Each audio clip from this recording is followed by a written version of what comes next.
Bueno, ¿qué tal? Buenas tardes a todos y a todas.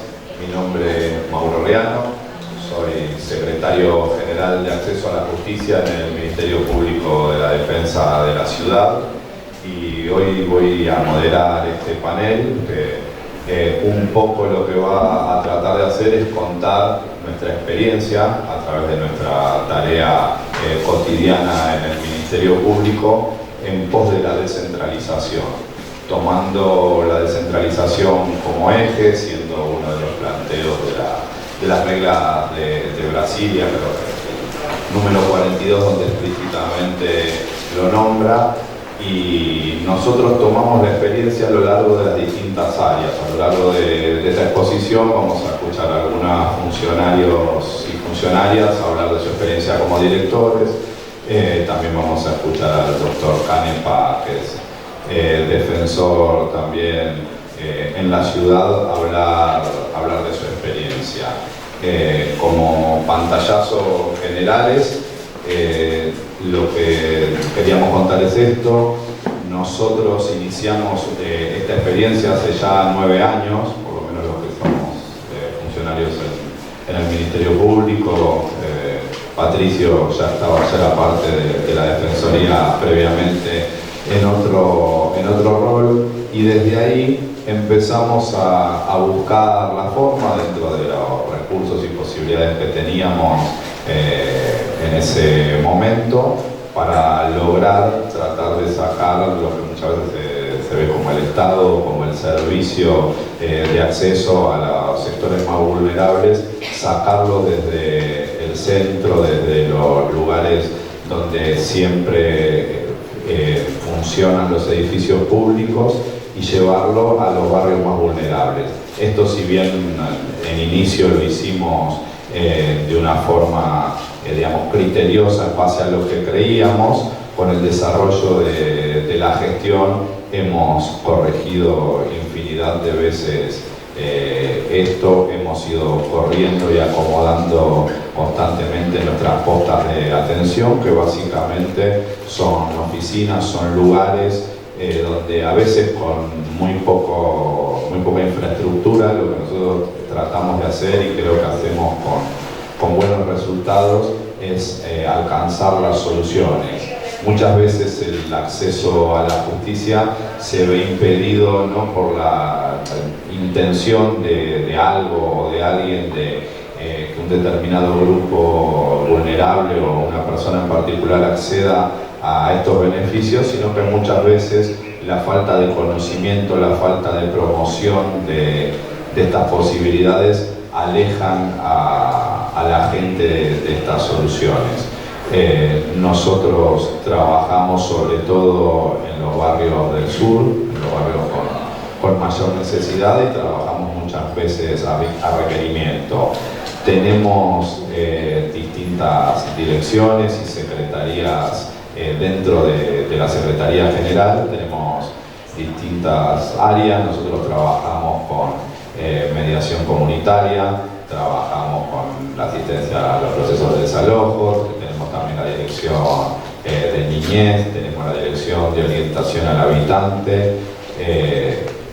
Tenemos algo muy interesante también, que es el Departamento de Atención Ciudadana, que es el 0800, en el cual recibimos también todas las consultas. Esto es fundamental, y ha sido fundamental en algunos momentos por ahí inesperados, como fue la pandemia, donde el 0800 empezó a tener un cúmulo de consultas muchísimo mayor al que tenía, justamente por la imposibilidad de moverse o de circular que había en ese momento, lo cual nos hizo profundizar esta tarea, profundizar el 0800, y hoy por hoy tiene un caudal de consultas también mucho más elevado que antes. Hay una parte que por supuesto es profundamente institucional, pero hay una parte en cada uno de los funcionarios y trabajadores. Veo que acá entre el público está lleno de gente que trabaja con nosotros todos los días. También les agradezco también en nombre de mis compañeros de panel la presencia, que muchas veces tienen que de manera artesanal desarrollar muchas soluciones, idearlo y buscar la forma de alcanzar esas soluciones a las personas. Tengo por acá también para mostrarles digamos, una especie de documento que armamos en PowerPoint donde está desarrollado el contenido de la Secretaría General. Lo que voy a hacer lo voy a dejar para el final si tenemos tiempo, y ahora voy a empezar a darle paso a mis compañeros y compañeras para que empiecen a contar un poco lo que prepararon y su experiencia. Así que le pido primero acá a la doctora Fernanda Petrone, que es la directora de Niñez. Que arranque. Hola. Buenas tardes a todos, gracias por estar, compañeros, compañeras, a todos. Bueno, la Dirección de Niñez que coordino hace un tiempito tiene muchas funciones, pero yo hoy pensamos entre todos, centrarme más en lo que es el tema hoy en día, lo que estamos atravesando, que es nosotros el tema de la educación en particular. Estamos en lo que yo siempre les digo, bueno, acá están trabajando las direcciones, el tsunami, estamos en la etapa del tsunami. Ahora les voy a contar un poquito por qué, seguramente ustedes también saben. La dirección en ese sentido se tiene que encargar de garantizar el acceso y la permanencia de los niños, niñas y adolescentes en el sistema educativo. Y allá vamos en una gestión local que nos hace el trabajo bastante duro, así que ahí estamos todos los días. Primero, me parecía interesante, yo sé que muchos tal vez lo saben, alguna vez lo han escuchado, pero recordar el marco normativo. ¿Saben por qué? Porque siempre estamos como enojados o decimos cuestiones respecto a esto no puede ser, y pareciera que es nada más que nos parece que no puede ser, pero no puede ser porque hay un marco normativo que le está obligando al Estado de la ciudad a tener una actitud diferente a la que tenemos. En este sentido, recordar que la normativa local es mucho más exigente para la gestión local que lo que es la nacional. En el artículo 24, la ciudad asume, a partir de lo que los constituyentes entendieron, asume la responsabilidad indelegable de asegurar la educación en todos los niveles y modalidades desde los 45 días de edad, digamos, de los 45 días. Desde ese momento tiene que garantizar la educación. O sea, es mucho más robusta de lo que pasa a nivel nacional, que esa exigencia no se tiene. A su vez, por normativa local, nacional e internacional, el acceso a la permanencia y el egreso de la educación no puede nunca estar fuera de lo que es respetar el principio de igualdad. Nunca puede haber ninguna cuestión, ya sea socioeconómica, de raza, de género, que haga viable algún tipo de discriminación respecto a algunos ciudadanos de la ciudad respecto a otros.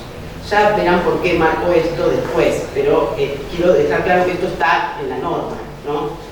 Después hay otro en juego con estos artículos, es el artículo 17 de la Constitución local, que aparte de decir todo esto que dijo la Constitución respecto al derecho a la educación, le obliga al Estado de la ciudad a promover el acceso a los servicios públicos para todos los que tienen menos posibilidades.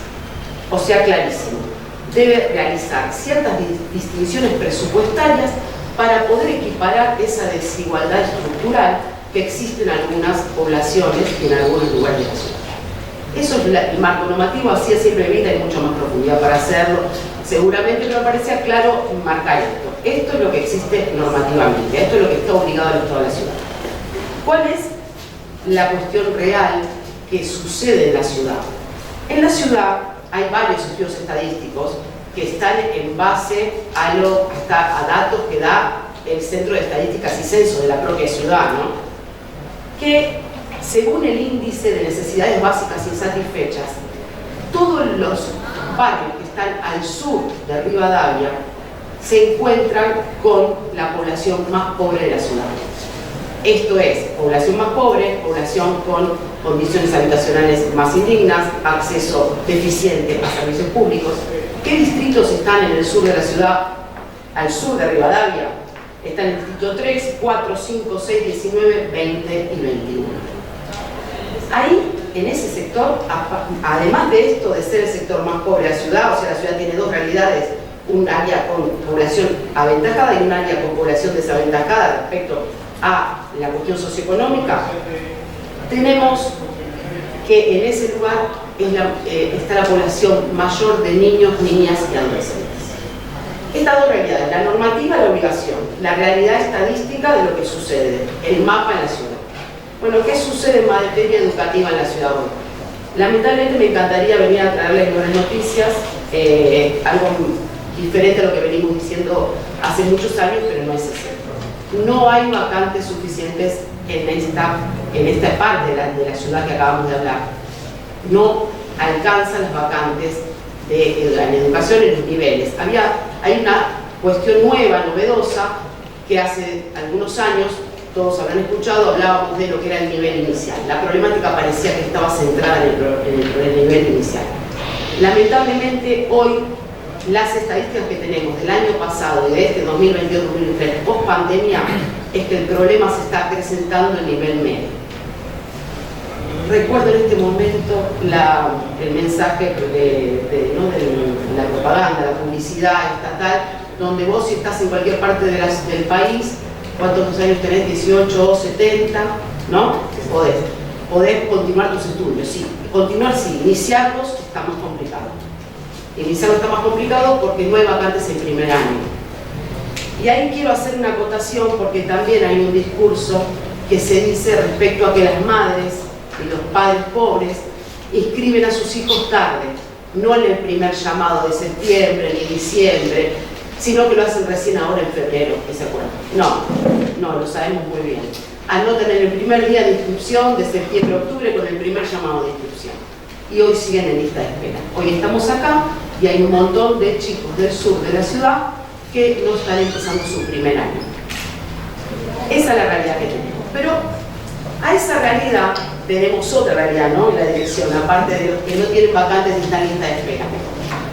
Están aquellos que sí se les ofreció una vacante. Se les ofreció una vacante lejos del lugar donde viven. Como respuesta del Estado de la ciudad, la respuesta que da es vacantes lejos de donde viven. O sea, reacomodan a los chicos del sur en lugares donde quedan vacantes en los distritos del norte para que se reacomoden ahí y puedan estudiar. Les aclaro porque hablábamos de igualdad antes, ¿no? Les comento que esto le pasa nada más que a los chicos de sectores pobres del sur de la ciudad. No les pasa a los, o sea, eso no, ninguno del norte se traslada a un distrito del sur. No los trasladan compulsivamente, quiero decir así, si quieren ir, porque los padres trabajan ahí, pero no compulsivamente. Esto de estudiar lejos de donde vivís trae demasiados problemas que a veces uno les cuesta visualizarlo porque uno está en su realidad. Y hay que a veces, es muy difícil cuando uno, por eso lo importante, y ahora lo vamos a hablar, del acceso a la justicia y de estar en el territorio. Porque a veces es difícil, cuando uno tiene todo resuelto, casi todo resuelto, entender algunas dificultades.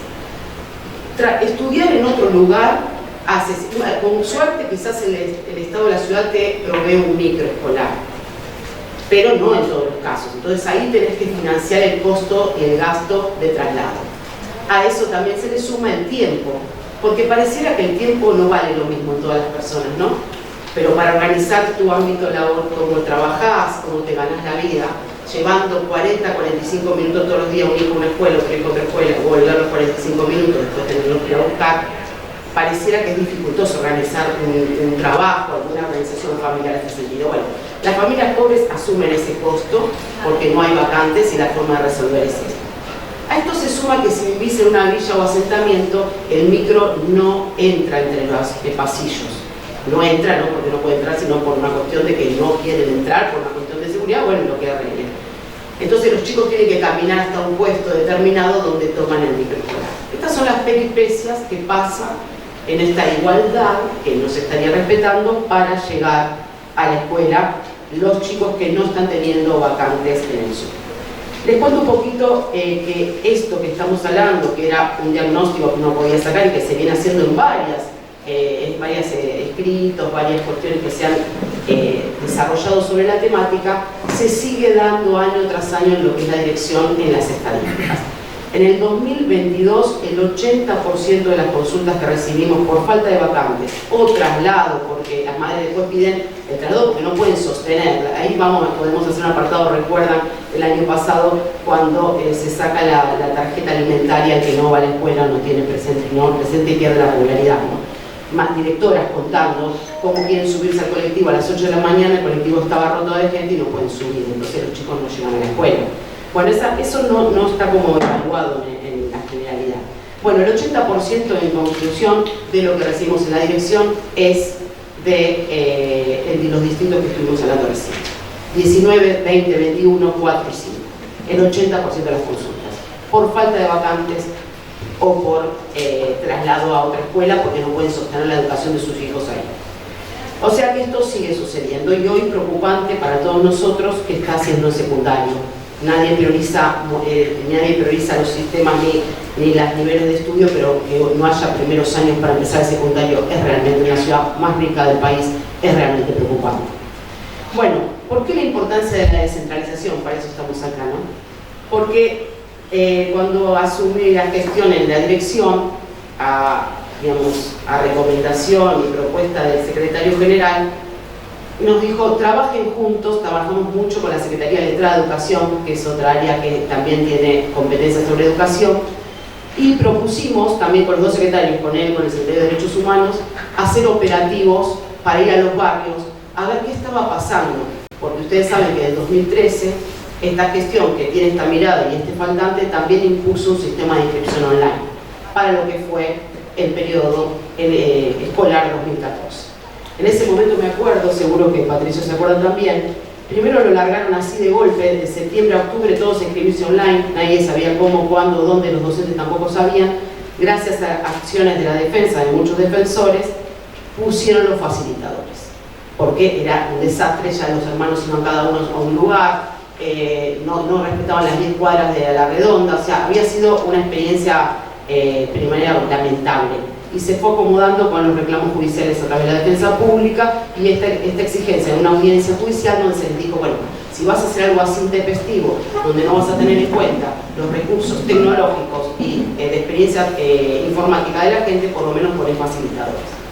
Bueno, pasan los años y hoy nos seguimos encontrando para este año, o sea, el año pasado hicimos el operativo en el primer 2021, a fin de 2021, nos dimos cuenta que sirvió mucho, que fue una experiencia provechosa porque en el 2022 tuvimos menos planteos respecto a cuestiones que tenían que ver con errores. Había muchos que tenían que ver con errores de mala inscripción, no saber hacerla, no vincular hermanos. Así que ir al barrio, hacer esto, acompañar en este proceso, facilitó que después no se cayeran consultas. 2022 arrancamos el año pasado, ya nos dimos cuenta que el nivel de demanda era altísimo, mucho más alto. Eso ya nos empezó a parecer más raro, pero bueno, habíamos hecho una campaña para estar ahí, creo que los vecinos sabían y las vecinas que estábamos. Pero este año nos encontramos con que el gobierno de la Ciudad de Buenos Aires sacó absolutamente todos los facilitadores de los barrios. Quedaron la mitad de las sedes para reclamos que teníamos el año anterior.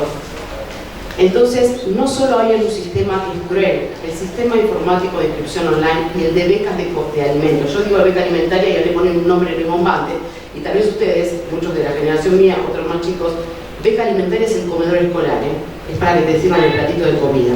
Nada, era lo que nosotros antes íbamos y comíamos todos. Bueno, eso tiene un sistema que pide 10 pasos, donde repite un montón de datos, donde hay que acompañar documentación que a veces es pesada en foto y hay que transformarla a PDF. Es algo cruel. Cruel para que no tiene ni siquiera datos en el teléfono, cruel para que no tiene una formación informática. Esta es la forma en que se está gestionando y hoy salieron los facilitadores, no están más los facilitadores. Sé que quizás la tarea de la defensa pública a veces también te dice, bueno, estamos para el momento del conflicto, pero yo realmente, para cerrar y dar la palabra a otro y no seguir ocupando espacio de tiempo, yo, y digamos, puedo decir también, hablar por ella, la Secretaría de Letrada de Educación, Giselle Purlón, con la que trabajo en esto, estoy muy contenta de que estemos antes de que esté el conflicto, que estemos realmente esta vez para derribar la barrera. Esto es una barrera al acceso. Es realmente una barrera. las personas no pueden acceder a que sus hijos estudien, porque quien no puede inscribirlo no tiene vacante. Quien no inscribe la beca de comedor no come. Y no come no porque los directores no quieren darle de comer. Hablamos la semana pasada con directores por otros problemas de infraestructura, que obviamente hay muchos problemas de infraestructura, y la directora decía, por favor inscríbanlos, por favor ayúdenlos. Ellos están desbordados, porque después las raciones que me mandan de comida son la mitad o la cuarta parte, porque ellos solamente sacan los datos de lo que tienen informatizado. Entonces yo agradezco la descentralización que viene hace años, porque si no, no estaríamos ahí. Y si no estaríamos ahí como estamos, no nos estaríamos dando cuenta de todo lo que le está pasando a los vecinos y vecinas en los barrios por la imposibilidad de acceder a un derecho básico como el de la educación. Así que bueno,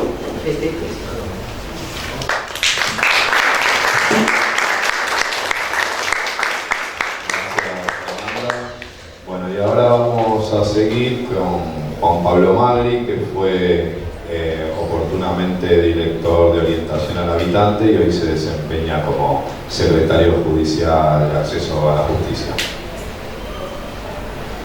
Buenas tardes a todos. Les quiero agradecer mucho por estar compartiendo hoy esta jornada con nosotros y agradecerle especialmente al doctor Mauro Reguilano por haberme invitado a formar parte de este panel.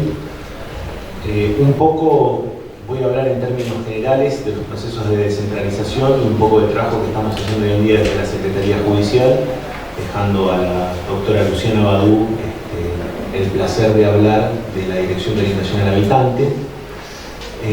Y un poco, en la línea de lo que venía diciendo el doctor Riano, creo que la descentralización es una herramienta que nos permite a nosotros brindar un mayor y mejor acceso a la justicia. Entendiendo que hoy en día, producto de las consecuencias de la pandemia, en donde durante el aislamiento social preventivo y obligatorio la economía popular se vio paralizada en un montón de aspectos, y esto hizo que salgamos a una situación bastante conflictiva en la ciudad de Buenos Aires, donde el Estado se ha retraído significativamente, el Ejecutivo por términos de políticas de asistencia. Es fundamental garantizar un servicio de justicia que sea cercano, que sea accesible y que esté presente en donde realmente existen los conflictos de derecho, donde se encuentran aquellos núcleos de derechos que están siendo negados sistemáticamente para su goce a los vecinos y vecinas de la ciudad.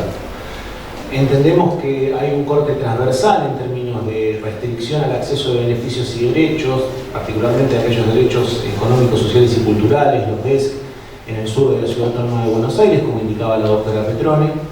Por eso es que ha pedido y un poco en términos de elaboración de un proceso técnico estratégico por parte del Secretario General, todas aquellas dependencias de la Secretaría General que hoy en día tienen tareas de atención al público, tienen un dispositivo territorial de postas de atención estables. La Dirección de Niñez, la Dirección de Orientación al Habitante, la Dirección de Mediación Comunitaria y la Secretaría Letrada de Derechos de las Personas Mayores, que atienden al público en distintos barrios de la ciudad.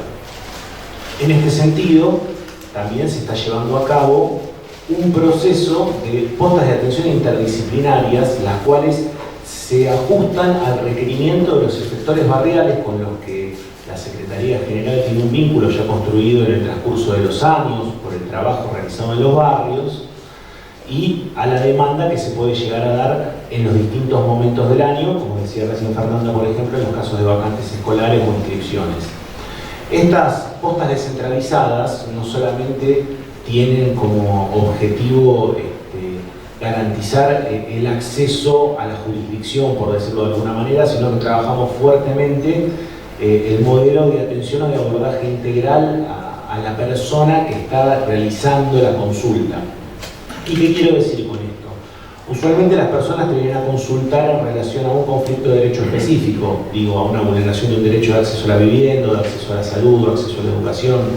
Por eso, y para evitar, digamos, solamente atacar un único derecho vulnerado, lo que hacemos es llevar a cabo una entrevista y tratar de dilucidar en el relato que nos da el consultante si existe una vulneración de algún otro derecho en el que le podamos asistir para hacer un abordaje integral, de forma tal de poder ayudarlo, asistirlo desde nuestro rol como defensa pública para que pueda tener un goce efectivo de todos los derechos que le debe garantizar una ciudad autónoma de Buenos Aires.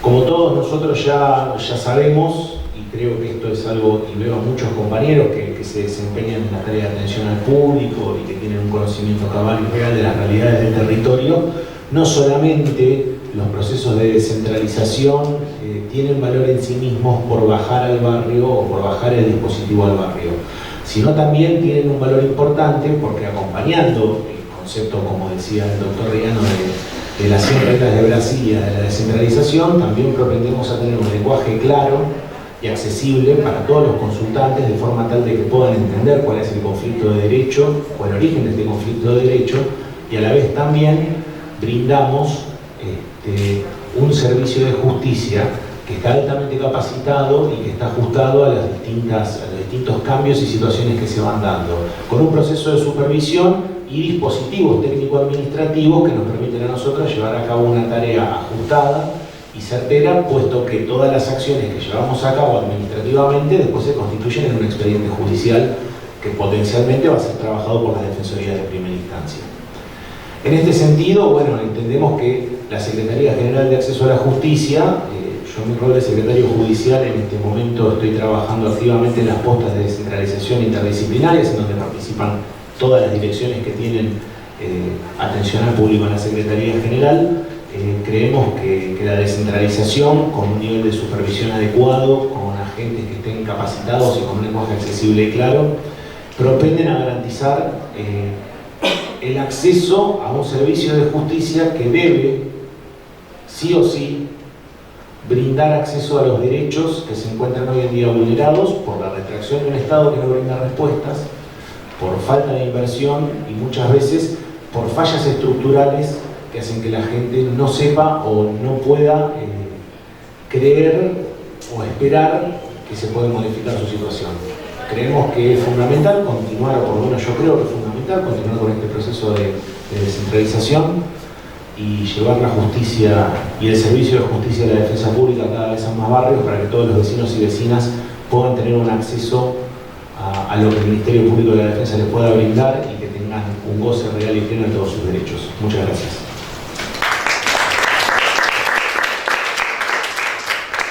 Bueno, gracias Juan, y ahora va a seguir la directora de orientación al habitante, Luciana Bau. Buenas tardes a todos. Iba a hablar también un poco de todo esto de la división del sur y el norte de la ciudad, pero creo que es un tema sobre el cual ya se han explayado los compañeros que me antecedieron en la palabra. Entonces, para empezar, les voy a contar un poco que la Dirección de Orientación al Habitante, si bien veo que hay muchos compañeros que son y trabajan o han estado en esa dirección, lo que es una dirección que tiene un desarrollo territorial en los barrios ubicados en los espacios más vulnerables y con población más vulnerable de la ciudad. Nosotros tomamos como iniciativa continuar la idea del doctor Riano y en gestiones anteriores, también charlada con la doctora Millán y defensores anteriores, de abordar los conflictos territoriales, como comentaba Fernanda, antes de que lleguen a un proceso de judicialización. Si bien nosotros en la Dirección de Orientación al Habitante somos la mesa de entrada, por ponerlo en algún modo, del fuero CAIT de Relaciones de Consumo, a lo que apuntamos como dirección y a lo que apunta la Secretaría General es a tener una política pública que prevenga y que aborde las cuestiones antes de que lleguen a esa instancia en donde sea necesaria y indefectiblemente la intervención de un defensor. En muchos casos, de todos modos, van a intervenir los defensores, pero en la mayoría de los casos, al nosotros estar en el territorio, podemos dar una solución o asesorar al consultante sin que tenga que devenir en una consulta o en un amparo o en una situación judicial posterior.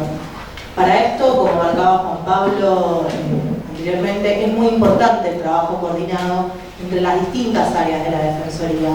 Nosotros desde Orientación al Habitante hay un montón de situaciones que podemos resolver. Para que se den una idea, hoy en día tenemos 23 sedes descentralizadas con atención diaria. El 95% de las sedes se encuentran en el sur de la ciudad, en barrios populares y en villas. Muy poquitas sedes tenemos en la parte central, algunas porque comparten edificio con las defensorías CAITE, pero la idea es poder estar en el territorio. ¿Por qué? Porque de este modo nosotros podemos garantizar el acceso igualitario y real a los derechos que tienen los ciudadanos. De este modo nosotros tenemos a la persona cercana, y no son aquellos quienes tienen que trasladarse, y que cuando llegan después a una situación de judicialización son solamente un caso. Nosotros, al estar en el territorio, uno conoce, y los agentes de la Dirección de Orientación al Habitante y las distintas direcciones conocen la realidad integral de la familia. Entonces uno tal vez se acerca, como decía Ronda, por un tema de una situación, por una vacante escolar, pero después uno empieza a charlar con la gente y se da cuenta que tal vez podría tener acceso a una beca que no está percibiendo, una situación o un acceso a un derecho habitacional que tampoco tiene. Entonces, la idea de esta gestión es poder trabajar coordinado. Ha aumentado muchísimo en el último año. Yo hace poco que estoy a cargo de la dirección, pero he trabajado en otras direcciones y ha aumentado muchísimo la cantidad de consultas que tuvimos. En el último año tuvimos 3.557 consultas. Para que se den una idea, el 50% de las consultas son acceso a la vivienda, y lo que nos sigue, que a mí me llamó la atención cuando hacíamos las estadísticas, es el acceso a la educación en cantidad de consultas. O sea, son temáticas que han ido evolucionando a lo largo del tiempo, como ha ido evolucionando también la realidad de la ciudad en la que nosotros vivimos, que es muy cambiante, que varía mucho de acuerdo a la migración interna, los polos económicos que se van abriendo. Entonces, poder tener una flexibilidad en el momento de organizar las sedes y organizar los operativos, como decía Juan Pablo, coordinadamente con organizaciones barriales, nos permite estar siempre, no un paso adelante, pero sino a la par de la necesidad de los ciudadanos y poder acompañar en el momento. El trabajo que nosotros hacemos con el resto de los programas de la Defensoría y con las direcciones de la Secretaría General, también muchas veces se ve complementado con el trabajo que hacemos con el resto de los actores de la sociedad civil, no solamente con organismos gubernamentales con los que trabajamos y mucho, porque tenemos muchos convenios que así nos permiten, pero sino también con el trabajo propio con comedores, con las parroquias, con los centros culturales en las villas. Eso que hace que la gente tenga confianza en nosotros y que no nos vea como un organismo estatal, la Defensoría, que te van a decir que no, o como una mesa de entrada de cualquier organismo del gobierno de la ciudad, en donde vas y los rebotan porque llevaron mal hecha la fotocopia del DNI, porque les faltó un sello en un papel. Eso hace que ellos tengan confianza en el trabajo que nosotros hacemos y que después vengan y cuenten un montón de situaciones que se pueden abordar desde distintos lugares. Yo soy una convencida de que esto es parte de un proceso de descentralización, que esto se da gracias al proceso de descentralización, contrario a años y años de un paradigma contrario en el que decía que el Estado tenía que estar centralizado y que era la gente la que debía acercarse para consultar. Nosotros entendemos, desde la gestión de la doctora Millán y la gestión anterior del doctor Corti, incluso la del doctor Kestelbo, que esto no es así, que la Defensoría tiene que estar en los barrios. Por eso es la instrucción de la Dirección de Orientación al Habitante de salir y ocupar el territorio y estar ahí y plantear las necesidades que se den en el territorio para con el resto de las direcciones. La verdad me parece que es un gran cambio que se ha hecho en estos años. Entiendo que se seguirá en este sentido y me pone muy contenta poder ser parte de un espacio que entiende el acceso a la justicia así y que tiene esto que yo digo, la flexibilidad de poder ver y ajustar en el momento y acercarse a los lugares que son necesarios, trabajando coordinadamente. Muchas gracias.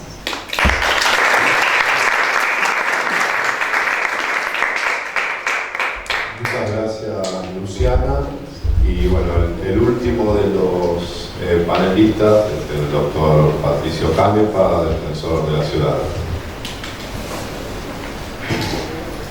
Buenas tardes a todos y a todas. Gracias, Mauro, por la invitación. El objetivo de mi intervención es reflexionar sobre los procesos de descentralización de la función que ejerzo, que es el cargo de defensor público oficial. Si nosotros hacemos un reconto de lo que es la función de la defensa pública, históricamente en lo que es la estructura del Poder Judicial, porque esto se veía mucho en el Poder Judicial de la Nación, en ese momento todavía no existía el Poder Judicial de la Ciudad, la figura del defensor público nace pensada como un defensor de pobres y ausentes, es decir, una persona que está en un despacho del edificio de tribunales a la que le llegaban causas con vista para contestar y ejercía la defensa de algún demandado o demandado ausente para evitar nulidades, o contestaba alguna demanda de alguna persona a la que se inició una acción judicial y no tenía dinero para pagar un abogado. Ese error histórico del defensor oficial en el Poder Judicial, esto empieza a cambiar en la Constitución del 94, porque el Ministerio Público toma otro tipo de organización funcional que después se replica en las provincias y en la ciudad, y también porque la Constitución incorpora tratados internacionales a los que le otorga jerarquía constitucional que reconocen derechos económicos, sociales y culturales, y regula también las herramientas para protegerlos a través de la acción de amparo, ya sea individual o colectivo.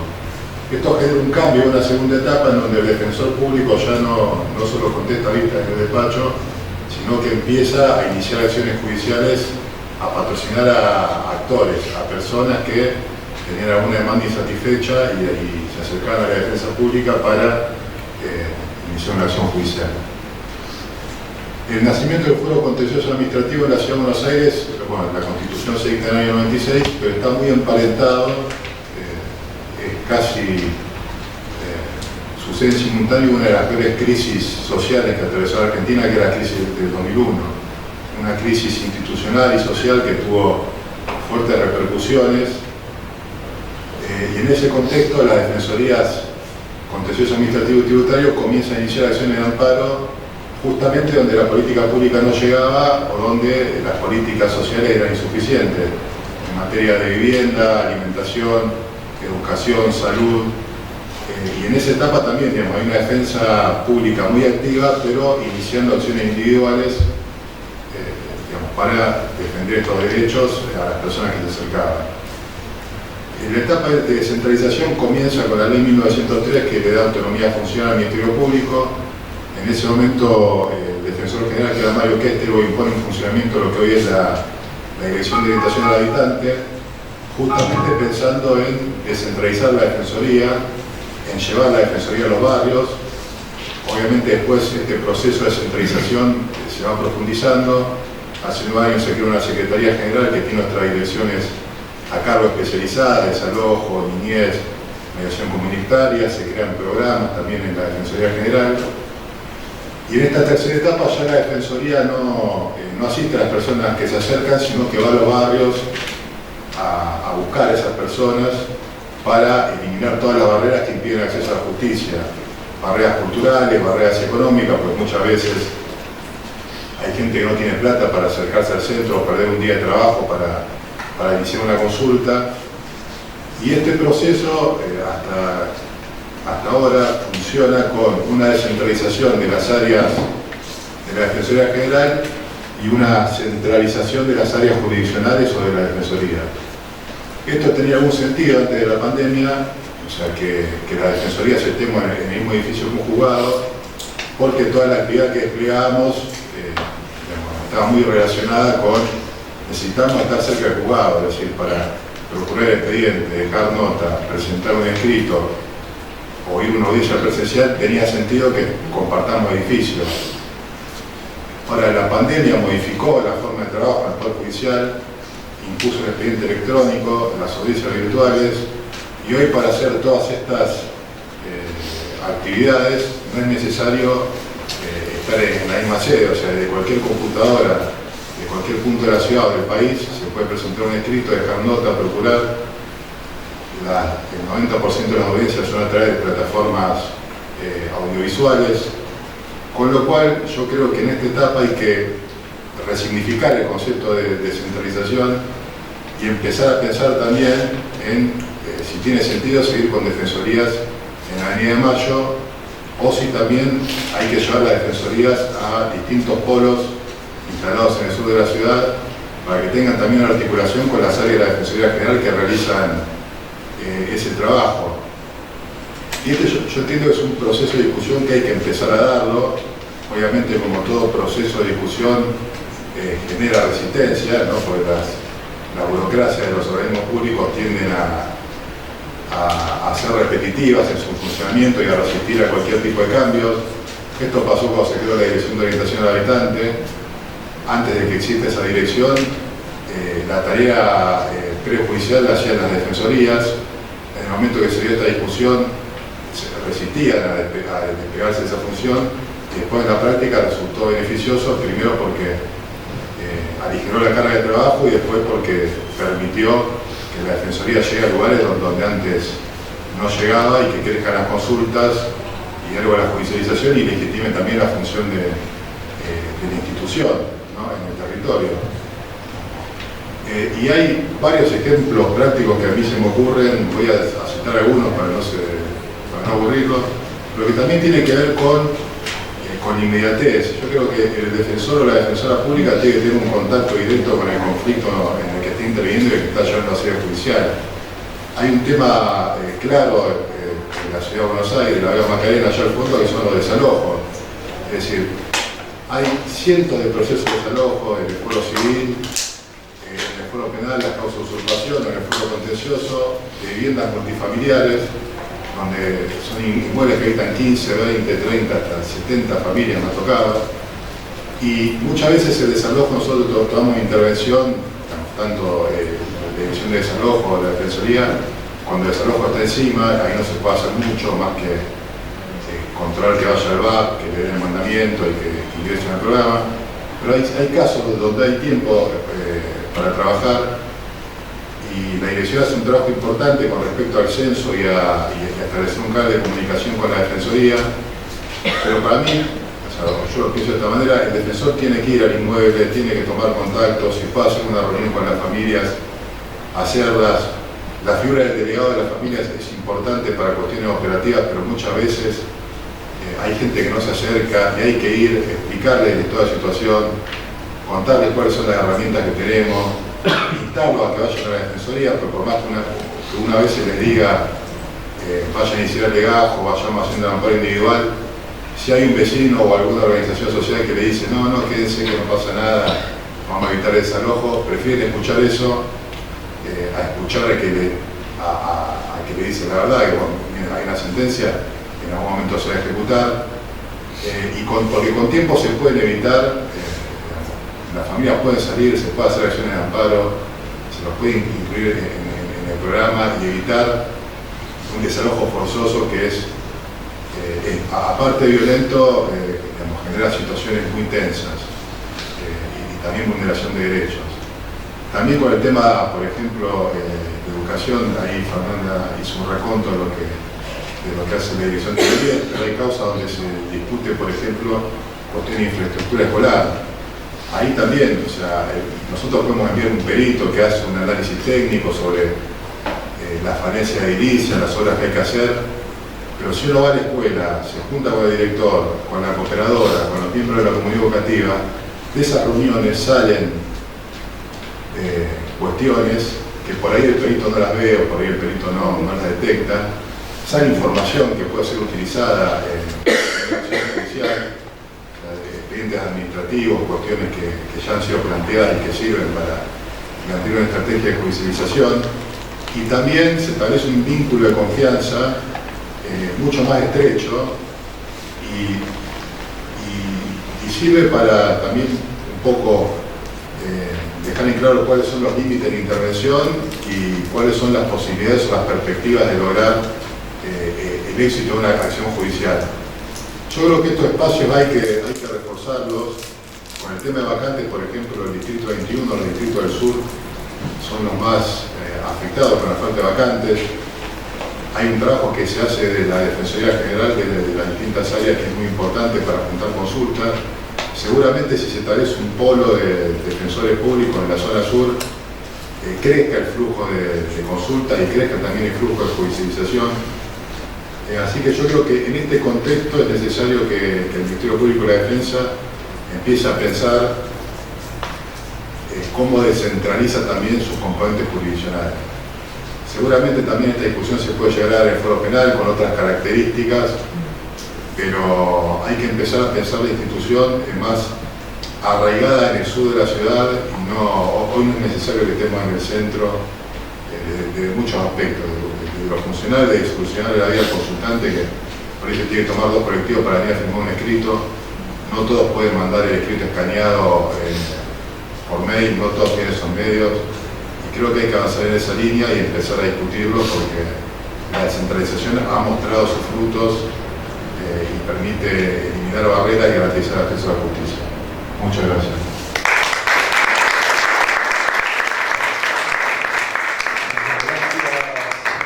Pablo, y antes de terminar, lo primero que quiero hacer es agradecerle a la doctora Marcela Millán la posibilidad de armar este panel.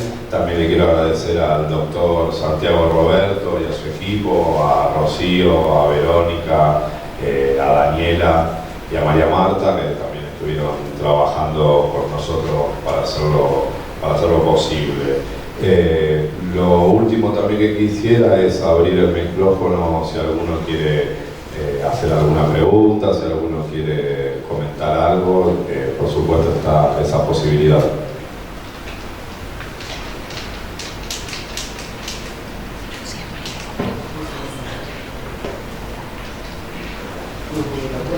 Bueno, muy claro, compañeros de panel, ha sido todo muy claro, no ha quedado lugar a ninguna duda, veo. Nuevamente, muchas gracias a todos los que se han acercado a acompañar.